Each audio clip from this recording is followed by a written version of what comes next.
Hi, Anita. How are you? Y420 join. Thank you. It was fun last night, right? Having Greg here, Anita, like old times.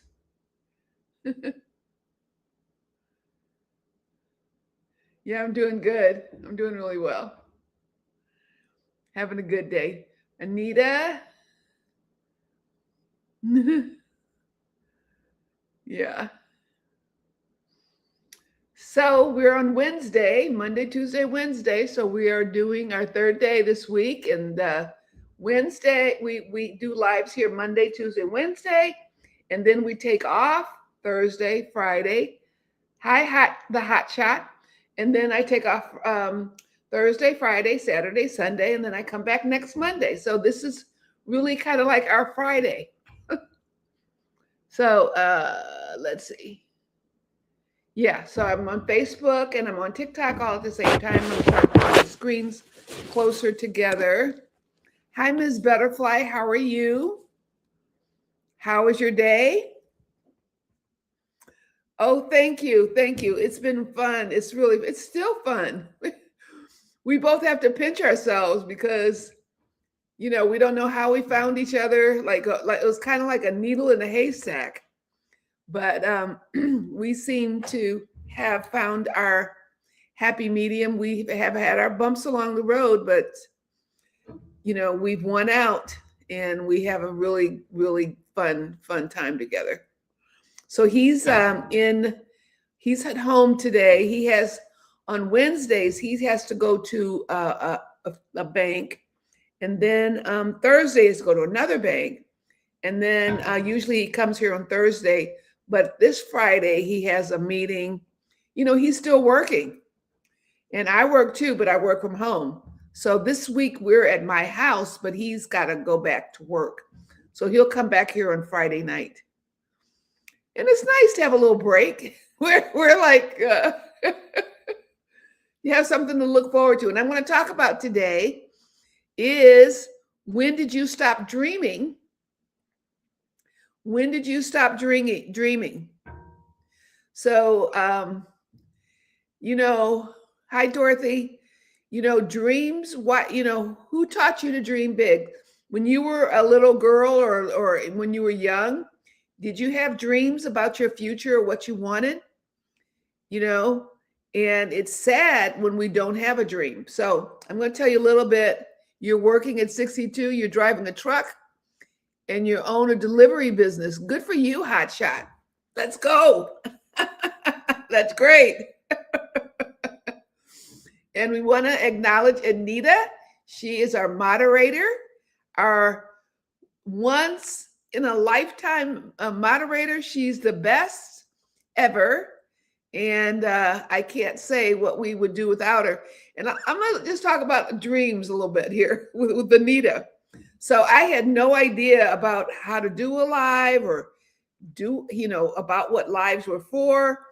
And Anita approached me and she said, "Do you have a moderator?" Because we started having more and more people on our lives. And I was like, "No, moderator? I don't think we need a moderator, do we?" And as we kept going, and so we would talk back and forth. And then she finally let me see, these people come in and it's distracting and all that. And so she became our moderator. And she educated me because I didn't know. I was new to TikTok. Thank you, Annette, because this is what I'm talking about today, is about having a dream, having dreams. And I'm going to tell you about when I was a little girl, about dreams and how my life grew and how I went to California. And I'm going to share my whole journey about dreams and goals, and maybe some of it will inspire you. So if you could like the live or share the live, then more people will come and we'll have more creative energy while we'll think about our dreams.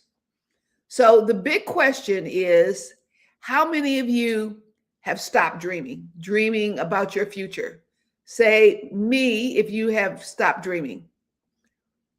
And I've had times in my life that I had no dreams and it wasn't fun. Thank you, Jerome. People say that all the time. People say that all the time. I look like Wendy Williams. I don't know. You know, the thing about Wendy is Wendy had Graves' disease, and I did too. And it kind of affects your eyes, and your eyes are more prominent. So maybe that might be part of it too. And the hair, maybe too. But if you've stopped dreaming, or maybe people told you your dreams were too big, um, and we talk about the invisible rule.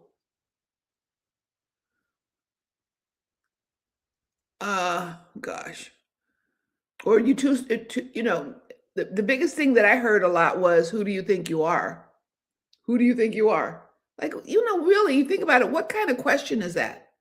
What kind of question is that for someone to tell you, who do you think you are? Right? Like, who do you think you are? It's the hair color, Jerome. Okay. Who do you think you are? Like, I think I'm me. Oh gosh. So, who do you think you are? And so anyway, I grew up in a family that told me that you shouldn't have dreams. If you had dreams, it was kind of like, who do you think you are? How dare you have a dream to have something better? Take my time. Thank you. How can I have a dream? I can't have a dream. We weren't allowed to have a dream. I remember the girls in my neighborhood were taking dance lessons, and I wanted to take dance lessons, but we didn't have the money. My dad did have a Cadillac. But we weren't allowed to have a dream at all. So that was kind of the thing. So I started what I could dream of. I have to get my credit card here. What I could dream was I could dream of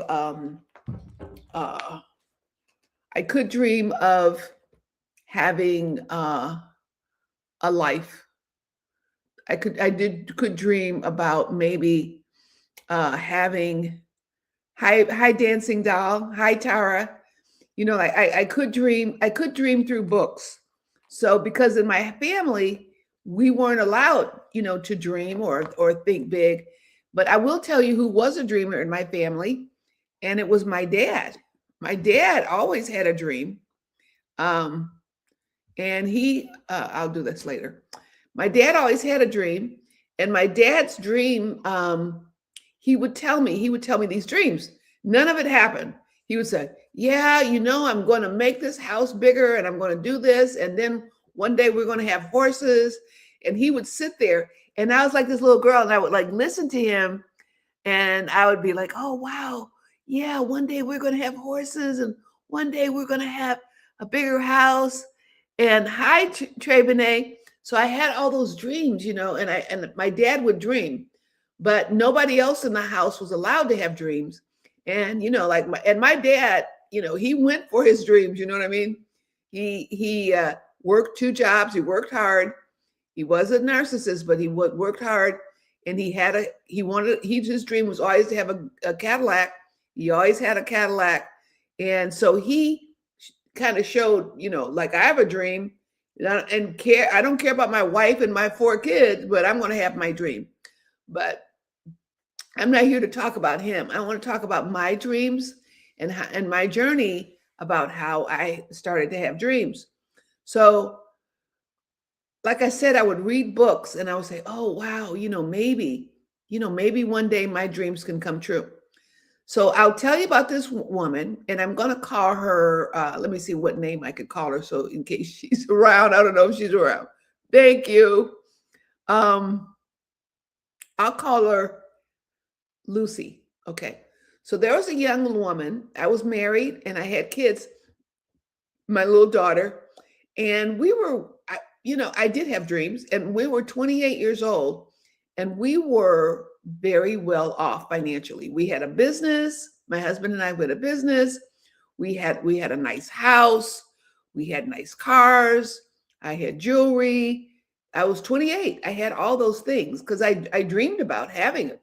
And I actually had them, and we had a business. It all fell apart because of my invisible rule, but we had all that.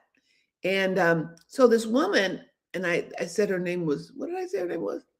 Uh, I forgot how I said her name was. Lou? Okay, anyway, the one young woman, she was like, you know, had a little boy, Lucy. Okay, thank you, Miss Butterfly.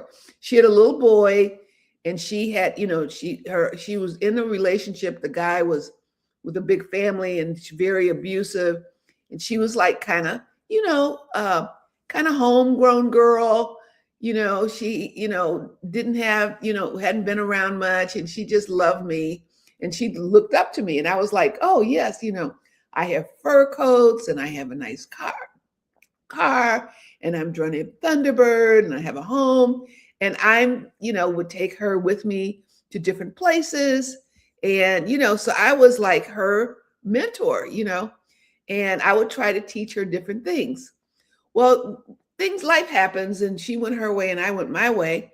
And years later, she came back in my life. And she came back to our little town. It was like a little podunk town in Illinois, a little small town. And she was very, very sophisticated, much more sophisticated than me. And she came and she said, oh, Pamela, I lived in California. And I did all these things, and I went to the royal wedding, and, and she was telling me all these experiences she had. And I lived in this little town, and, with no hope, no dreams, and no way to do better or to experience life. And so she kept talking about California.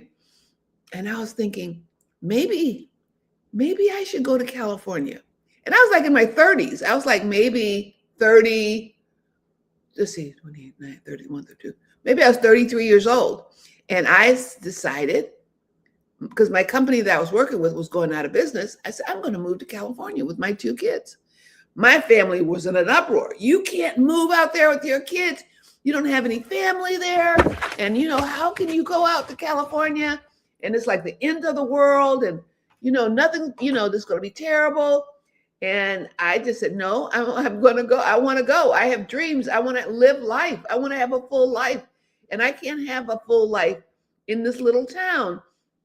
And have you ever been in an environment, I don't know if you've ever been that way, where nobody really wants you to do well? I mean, they don't want you to do better than them. How many of you have been in situations or relationships or friendships or families where they think that you should not do better than them? And if you try to do better than them, you're, they're, who you're uppity, or you're this, or you're that. And how many of you have had that situation in your life? User 1708 said she has experienced that. Anyone else? Where you have a friend, Trebene, okay, you've had a friend, or you've had a family member, or people in your community that they're competing with you. I guess they don't want you to do better than them. And if you do better than them, or you even dream of doing better than them, then they think you're uppity, or you're, the word high dancing doll. The way they would say to me is that you're oh gosh, I am having these senior moments. But anyway, you're like you're bourgeois, or you're whatever. But I just had dreams, and I moved my kids to California. They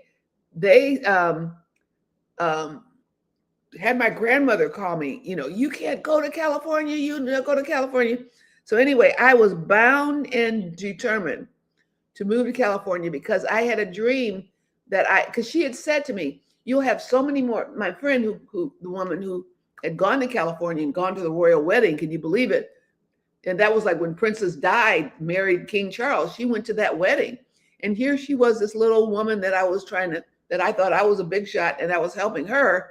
And now she came back to say to me, there's more to life than us living in this little town and dealing with these small people who want you not to do well. So I don't know if I would do it today, but anyway, I went out to California and went looking for a job.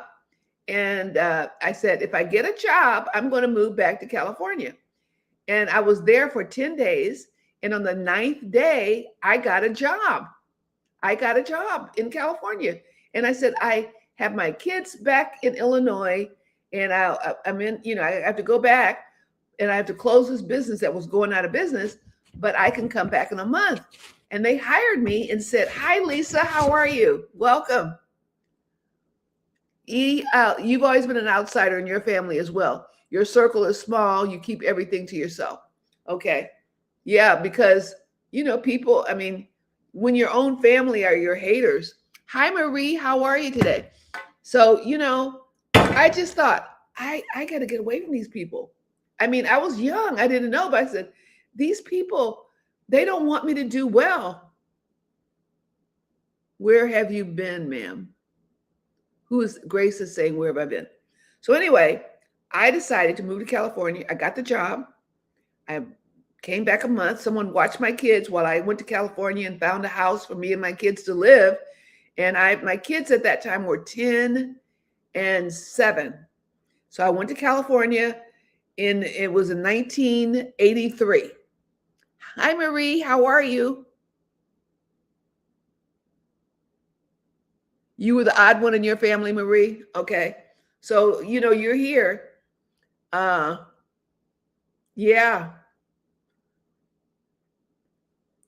So, yeah. Yep. That's true. Anita's telling you the truth. So, anyway, I decided and I moved to California. It was really hard. Everything, when I went to California, I found out that the rent was double what it was in Illinois. Double the rent. So I went there and I was like, oh my gosh. So what I did was I worked at an office during the day and then I found some cleaning jobs. I actually did cleaning in the evening because it was me and my 2 kids. My husband never took care of the kids, never provided child support.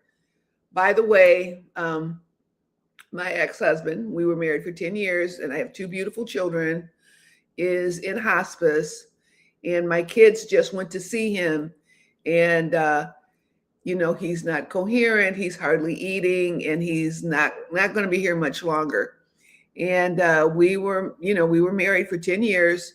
And, I don't wish him any ill harm, but he's in a really bad situation. Hi, Toby, how are you?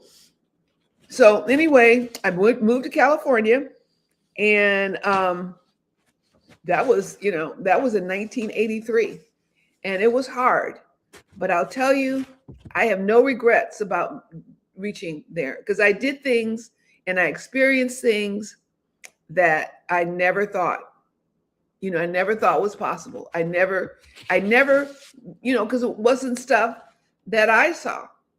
When you come from a family, how are you doing?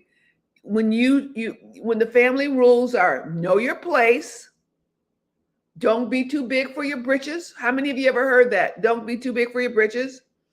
Do you think you're better than me? Or you're uppity? Those are rules. Those are invisible rules that we have. And, who do you think you are? You're being uppity. You're thinking you're too much, just having a dream. Not if you like tell them your dream, they think you're uppity. Not even if you do the dream, but you're uppity. It was for me at that time. It was really good. So I packed my car because I had to take my car, and I drove out there. And you know, I started meeting people. Your station in Calais is so expensive. It is expensive. I mean, when I came here to Florida, I think I told you I came to Florida because I was really sick. But I had a friend there. She passed away recently. And she was a very wealthy woman. And she had this beautiful house in Santa Barbara, which was where I was living at the time. And I could have gone back to her, but I was with this guy. One I told you that bought me the car and was buying all the stuff for me, buying all the clothes and take me on trips and all that. And I stayed. And by the time we broke up, I couldn't go to her house anymore to get back on my feet. So I never made it back to California. I never made it back. When I left California, it was to help my daughter and my grandchildren. I think I've shared that. And I thought I was going to be gone for a few weeks, and I never came back. Never got back to California. So, but when I was in California, you start meeting different people, so I started being educated about eating healthy. Like people say, well, why do you eat healthy? Well, being in that environment, and I remember when I was working at this furniture showroom place, and I was like, I would eat these candy bars, and the people would look like, you're having sugar? Oh, you have to read this book, Sugar Blues, So they're like really serious about being healthy. So you're here and you're like, these people are all healthy and they're looking at being healthy, and they talk to you and they, kind of help you.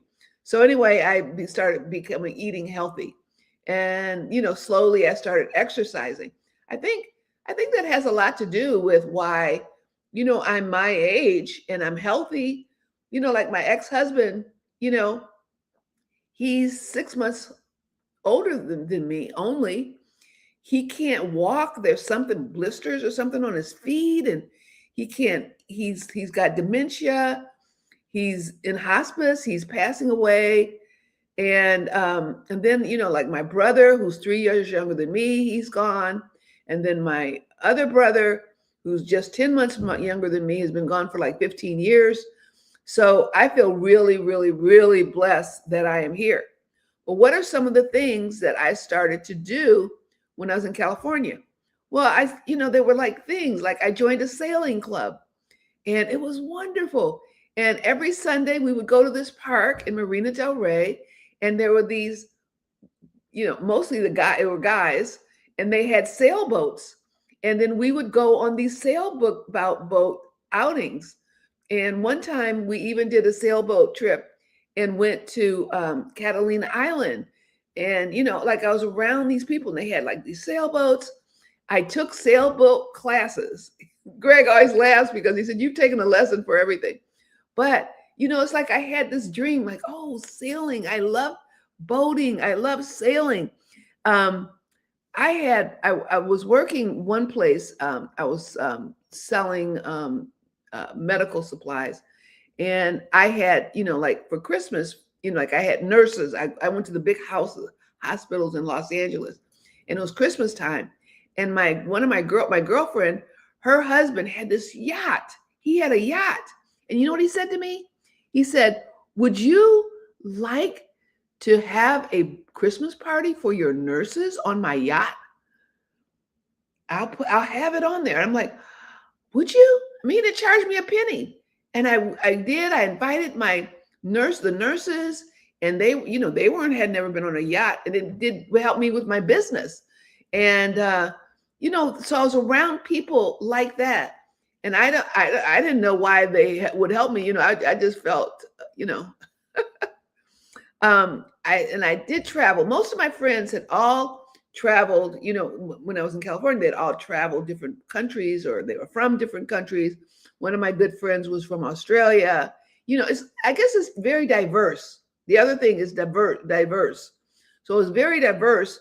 And so I met people, and then I was around people, and I began to coach people.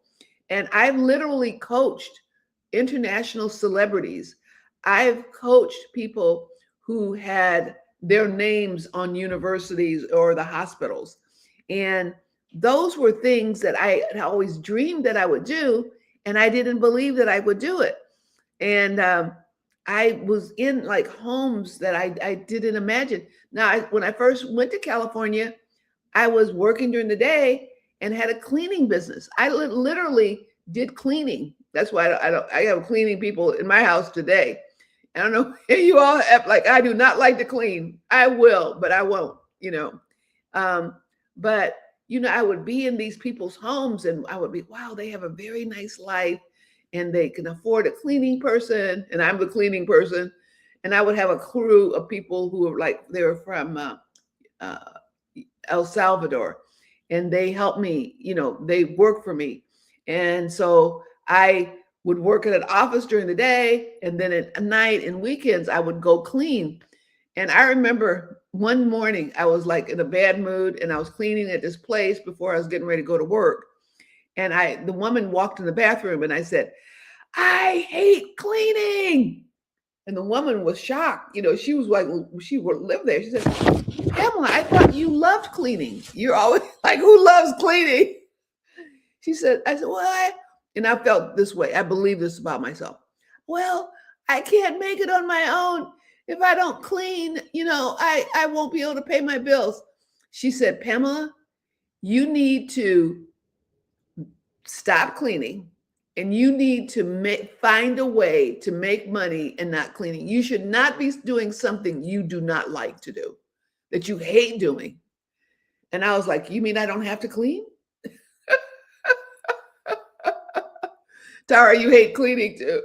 Yeah, I did it for a living, I had to do, you know, because my husband didn't help us. And, you know, probably now I could have found another way to make a living. But at that time, I thought that all I could do was work at my J job and then make up the money I needed to pay for all this rent and all the things that my kids needed was to clean.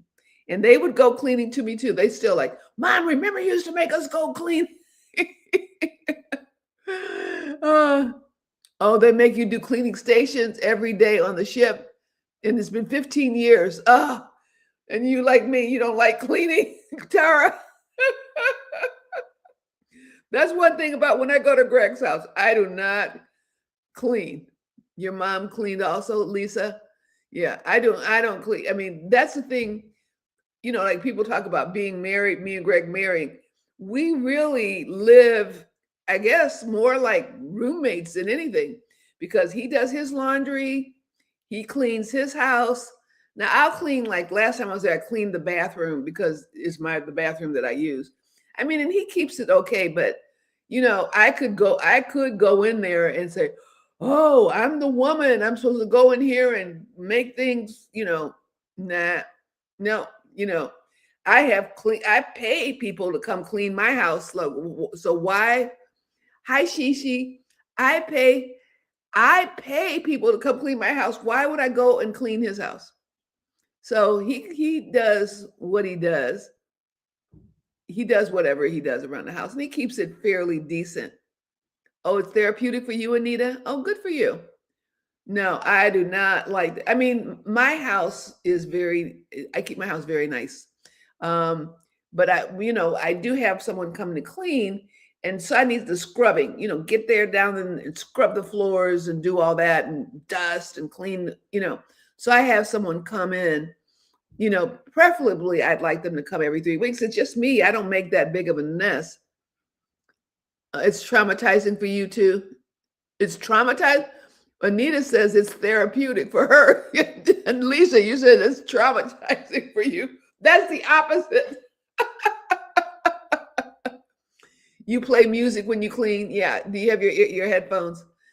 Yeah. I mean, I guess I could have a cleaning day, but I just, you know, I literally, you know, work a long time, you know, long days.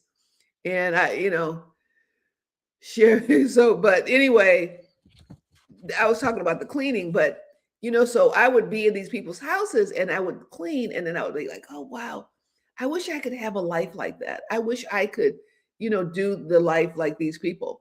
And, you know, I never thought. If you had told me, and I'm telling you, I do not live in a palace at all, and I'm not that regular a palace. But if you had told me when I was a little girl that I would live in a house like my house, I wouldn't have believed you. I would be no, that if somebody said you're going to own a house like that my house, I would have. I was just shocked. And when I bought my house, I would walk around the house. I couldn't believe that this was my house. I was like, this is my house? This is my house. And I talked to a therapist. And the therapist says, put pictures of you when you were a little girl all around the house so you could feel like this is your house.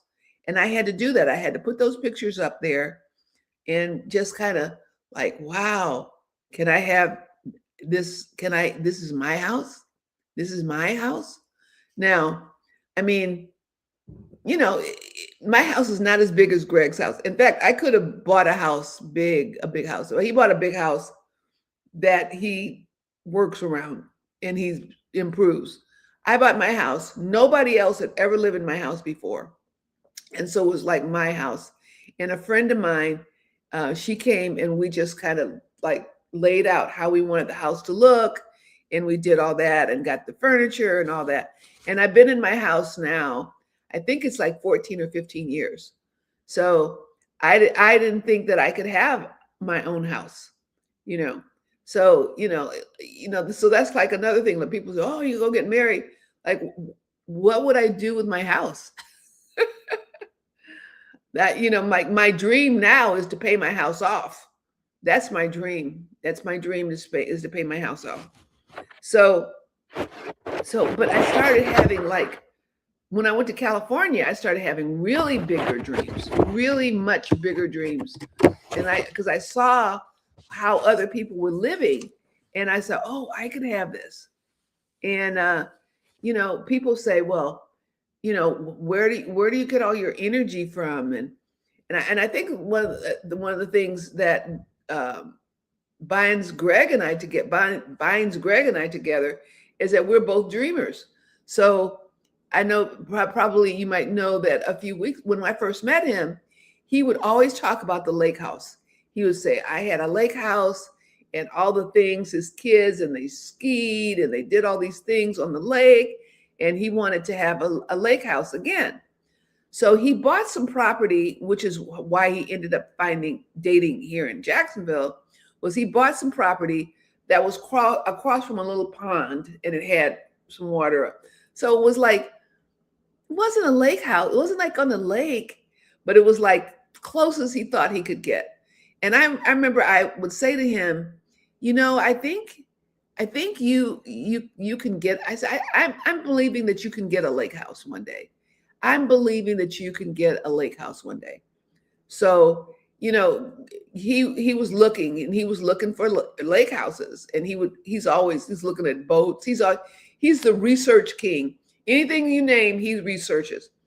So one Saturday, he said to me, Pamela, I want to sit down and talk. And I'm thinking, oh, you talking about something serious? Like what's going on?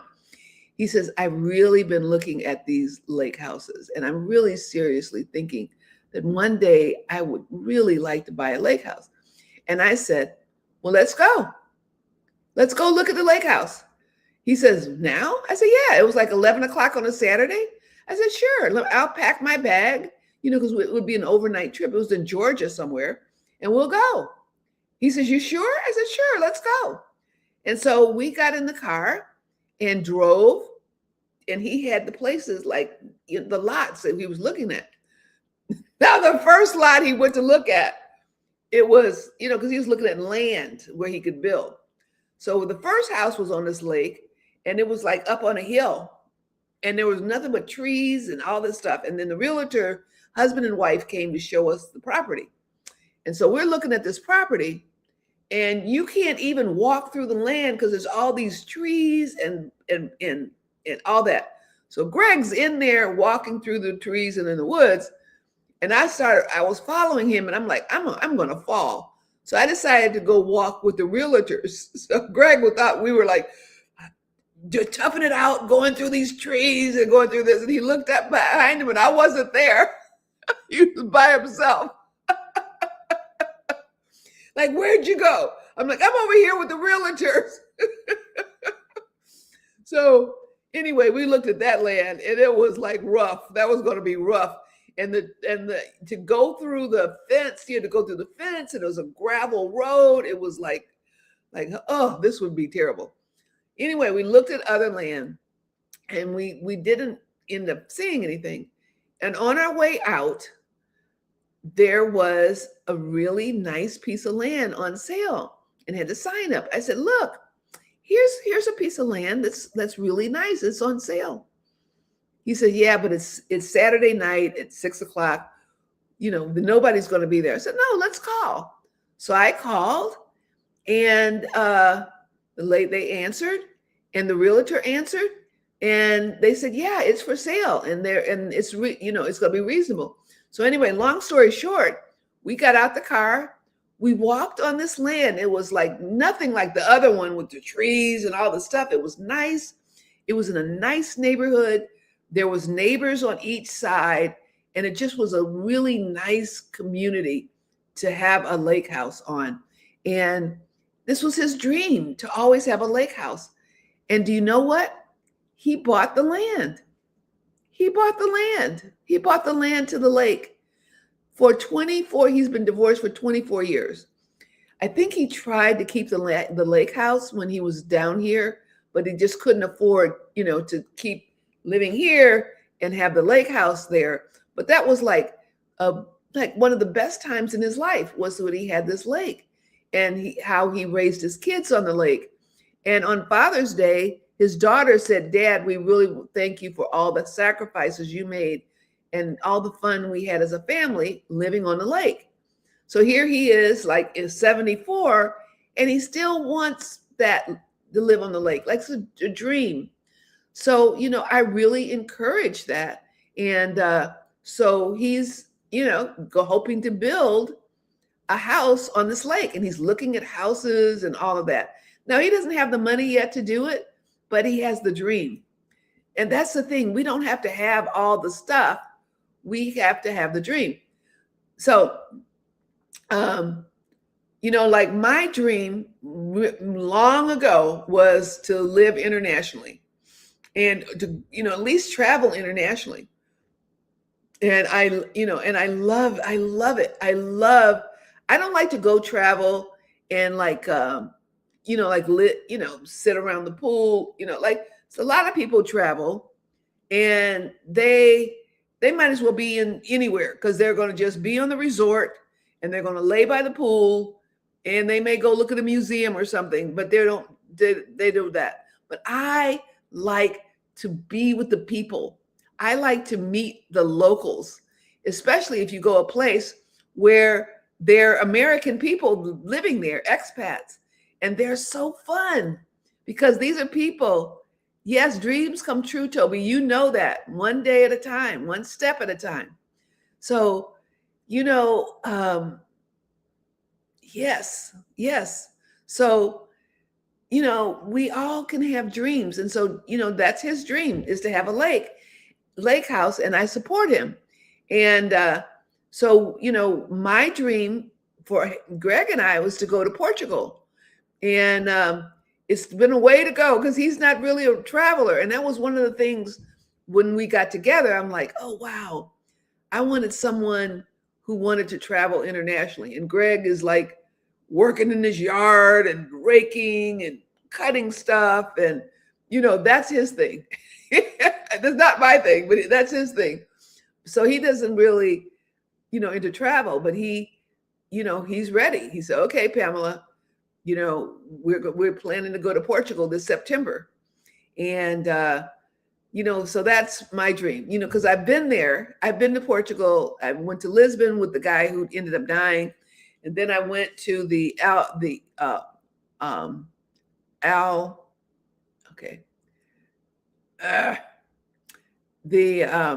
it's Albufeira in the AL. Anyway, I'm thinking where it is, but anyway, I want him, I would love to be there with someone I love, and and he'll be a good sport. Even though he knows traveling is not his thing, he's willing to go to the travel and and go there because I want to. There's another place I really want to go. Is I want to go to, and I don't think Greg will go, but I'll find a girlfriend to go. I want to go to the Giraffe Manor. Giraffe Manor. And it's a place in Kenya. And in Kenya, they have this a manor, like a house, and they have like the 5-star cooks there. And the giraffes come and they stick their heads through the window while you're having your breakfast, and they wanted you to give them something to eat while they're there. So the giraffes kind of live there, like they are part of it. Yeah, you could feed them, Cindy Marie. I love that. So I really want to go. Giraffes are my spiritual animal. And I'll tell you why. The giraffes, because I read about them. I said, why am I so fascinated with giraffes? So giraffes are tall above everything. You know what I mean? They can see far distances. So that, like, for us, if we could like have the sight of far distances, that is special for us. The other thing is that giraffes speak. I mean, they communicate subliminally, and they have like a vibration that they could hear each other for miles, but we couldn't hear their communication. So they have this communication. And the other thing about giraffes is giraffes can move quickly with their long legs from one distance to the other. So think about us having those qualities. Thinking of us have the wisdom to look over our lives, look over the situation instead of just being in a microcosm here. And the other thing is to be able to hear things that other people can't hear, which is very spiritual. And then to be able to move from one destination to the next, not being stuck in one place. So I have like little statues of giraffes in my house, and I love giraffes. So I would love, there's a zoo here, and they let you feed the giraffes. And one Mother's Day, my son flew in. I think Greg and I had just started dating. But anyway, my son flew in for Mother's Day, and he said, I'm taking you for a surprise, Mom. And I said, okay. So he says, all right, on Mother's Day, we're going to get up at 7 o'clock. I'm like, where are we going at 7? But anyway, we compromised. We left later. And so he was taking me to the zoo to see the giraffes. Isn't that sweet? He flew in from New Jersey to celebrate Mother's Day with me and take me to go see the giraffes. Then there's the funniest thing. He's a real jokester, right? So then he's taking me to lunch. So he drove behind this alley, and there was a table there. And then he said, oh, I got reservations for our lunch. We got to be there at a specific time. And so I said, okay. I'm like being surprised by my son. He takes me back by this dumpsters, and there's one table with an umbrella by these dumpsters. He said, this is where you're having lunch. And I'm saying, oh, and I'm trying to be, he's taking me for a surprise. I'm not going to I don't want to sit out there by the dumpsters. But anyway, I said, oh, he said, are you disappointed that you're sitting by the dumpsters to have lunch? And I'm like, well, I mean, you sure we're eating back here by the dumpsters? And then he started laughing, but he was really taking me to this Chinese restaurant that I like, but he was pulling my leg. He's a big teaser. But my son, his dream was to live in Asia, and he went to college for a year in Hong Kong, and he lived in Taipei for 6 years and opened his own school there. So he had a dream, and it worked out fine. And he came back here and he worked for the government for a while. But if you're around people that have dreams, you have dreams. I want to show you something. I'm going to take you with me here because I just recently, I think I told you, excuse me, right? I think I told you that I recently wrote a book. And this is my fourth book I've written. Now, none of my books are bestsellers, uh, but this is my book called The Invisible Rule. And I just wrote it. It's on, I put it on Amazon about a month ago. So it's The Invisible Rule. I'm not really promoting it yet, but some rules and blind spots that you can't see. So this is my dream, a dream to write a book, a dream to have an app. I mean, I got that app. This matches that. Thank you, Anita. And I can tell you all, because you all are special, my dream is to have my app and The Invisible Rule be as big as The Secret. How many of you remember The Secret? You have my book, Lisa? I didn't know you had my book. Thank you. I didn't even know anybody had bought it because I haven't talked that much about it. Have you had a chance to read it yet? Thank you, Shishi. Yeah. I mean, I don't have any reviews. Like on the back, it says, the rules you cannot see are the ones that control everything. You worked hard, you followed the rules, you achieved success. So why do you still feel blocked, exhausted, disconnected, or unfulfilled? And this is me. This is me, This is me. And yeah, so, but anyway, I want my app to be as big as The Secret. No, I'm not married. No. So, okay. I hope Greg doesn't watch this, but I'm going to tell you all why I want to get married yet. Okay. I'm going to, we might get married one day, but he might be listening, but I don't think so because he doesn't. So my dream, Deneuve, Deneuve, Deneuve, Pamela Deneuve. One of my dreams, and my kids don't know this yet. My dreams is to pay off my house, pay off my daughter's house, and pay off my son's house. That's my dream. And my son doesn't even have a house. He has an apartment. But if I go to the grave and he doesn't. And I have changed the trajectory of my family, that's my dream. Bigger than anything. That's why I'm doing the app. That's why I work. That's why I write the book. I want to change the history of my family from struggle to people who own their houses paid in full. That's my dream. That is my dream. And every morning I wake up with that dream. And I talk to my kids. I don't tell them that yet. Yeah. So that's what excites me. Now, as you know, if you get married to someone, you have 50-50, right? I mean, you could do a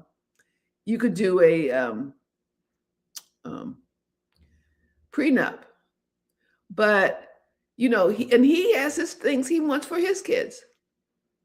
But I'll tell you, if you're married to a man and you're talking about paying your own kids' houses off before you pay off his house, they're going to have something to think about it. If he's your husband. So I definitely have financial goals before I would want to get married, for sure.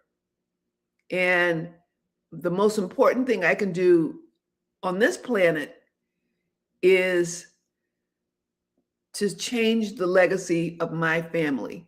And I have 2 grandchildren, and I would do whatever I could do my grandchildren. But my daughter and my son, and both of my kids, they have advanced degrees and they're doing well. But I'm going to tell you something that I saw. Okay. I saw it firsthand. So my daughter married a white guy, and he was a hippie. My daughter was a hippie, and he was a hippie. My daughter doesn't let me talk about it, but anyway, they were both hippies, and they met and they got married, and they had my grandson, and then they got married. They got married before that baby was born. But he was from a military family. You know, he was a hippie, but his father was a naval officer, and he had inherited a lot of money from his father. So they were basically millionaires. They were millionaires. And they bought and paid cash for every one of their kids' houses. They paid cash for every one of their cars. And they put money in the bank for their children's college education. I saw it. They lived right here. We were all together as a family. But their kids, what their kids got, and what I was able to get for my kids was like night and day.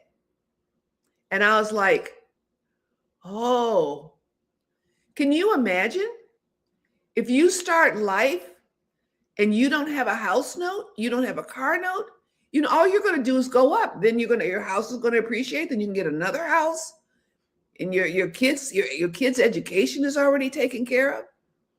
And unfortunately, they both died at a young age, but their kids were taken care of. He was in his 60s when he died, and she was not much further. And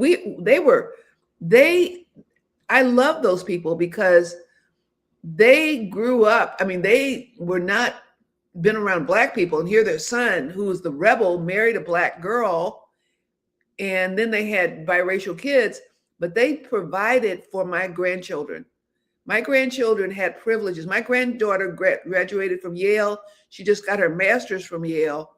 And my kids, they had privilege. My grandchildren had privileges that, most young Black children or biracial kids don't have.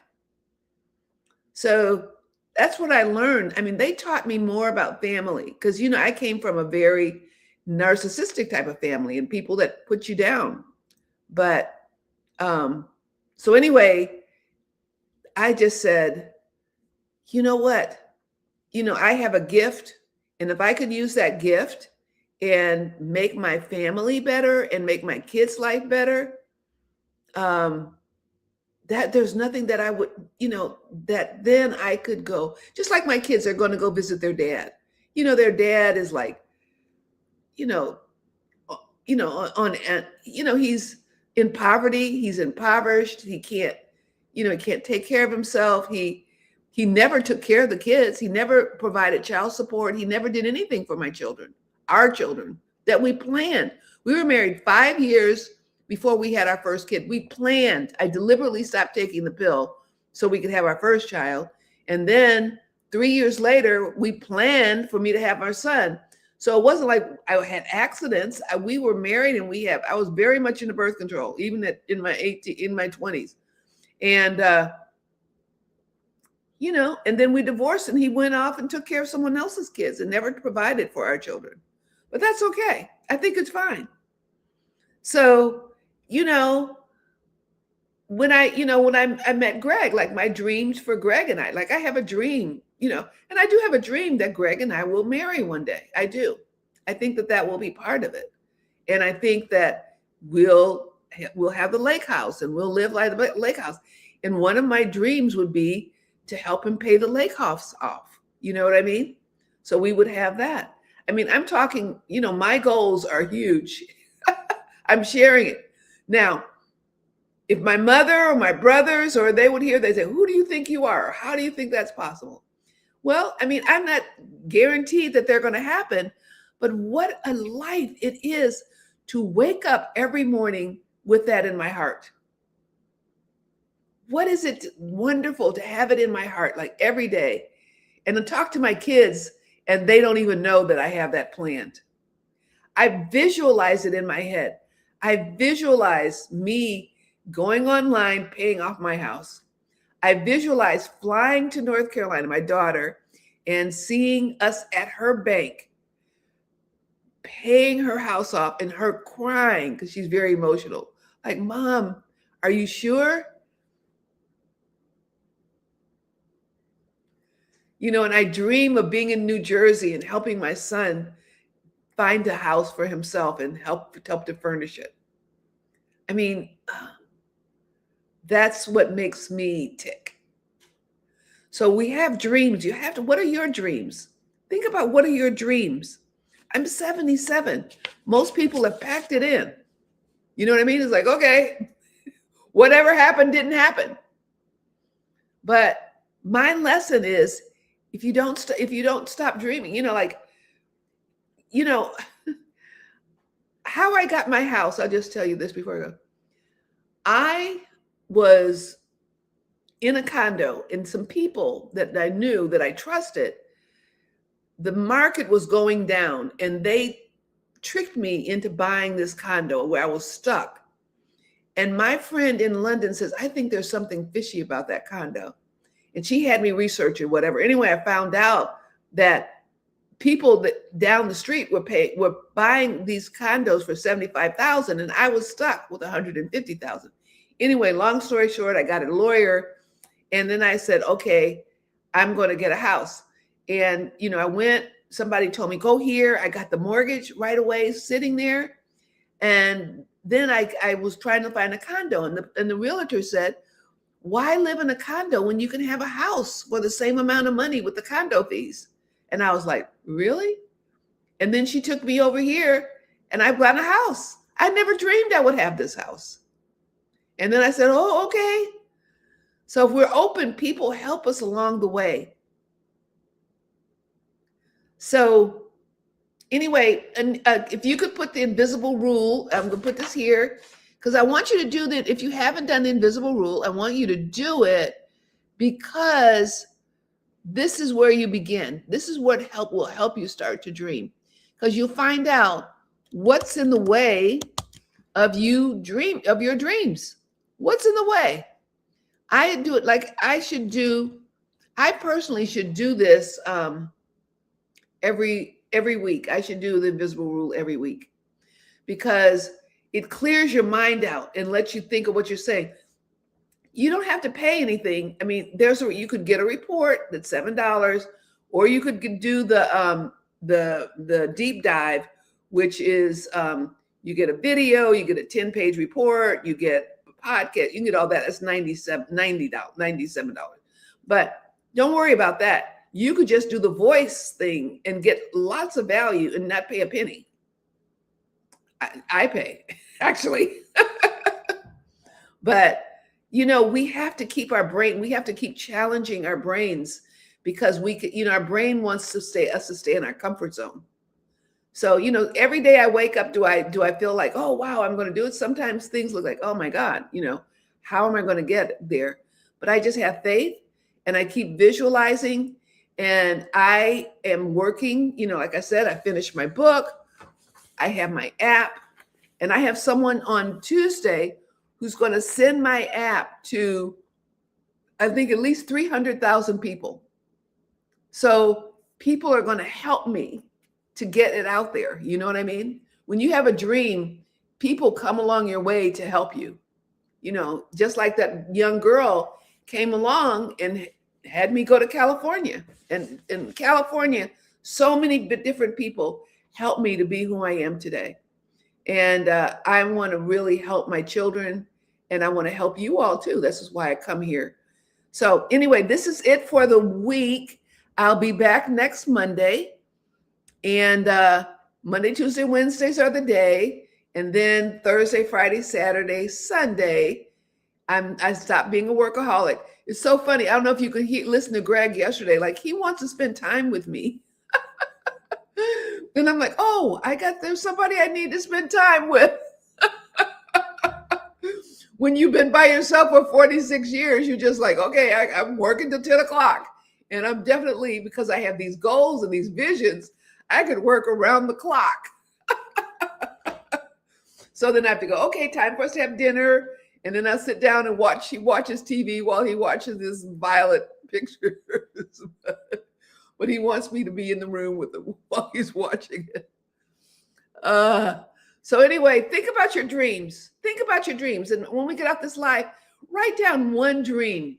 Maybe you can't even see how it's going to happen, but just one dream. Don't stop dreaming, because as long as you can dream, you wake up in the morning and you have a fire in your heart and you have a goal and you have something to look forward to. Okay, I will see you all. Anita, thank you for being our wonderful, wonderful moderator. Toby, so good to see you. Tara, Lisa, you all are my buds. We're going to do a girl trip one day.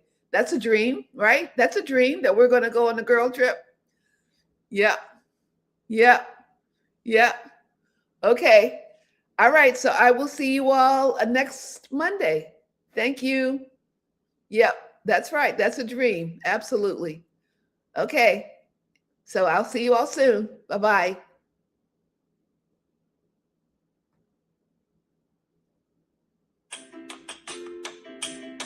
Bye-bye, Facebook.